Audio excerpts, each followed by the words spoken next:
ഒരാളെ തൊടുമ്പോ മറ്റേയാളെ ഫീൽ ചെയ്യുന്ന മനോഹരമായ ഒരു എഫക്റ്റാണ്. മുമ്പാരെങ്കിലും കണ്ടിനാ?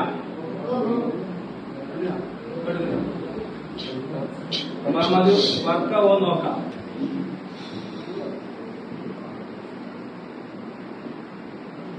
ഞാൻ ടച്ച് ചെയ്ത ആള് വലത്തെ കൈ റൈറ്റ് ഹാൻഡ്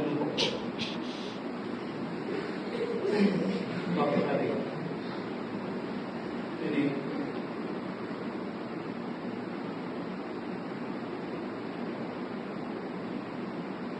ഞാൻ എത്ര പ്രാവശ്യം തൊട്ടു എന്ന് വിരലിൽ ഒന്ന് കാണിക്കാൻ പറ്റുമോ?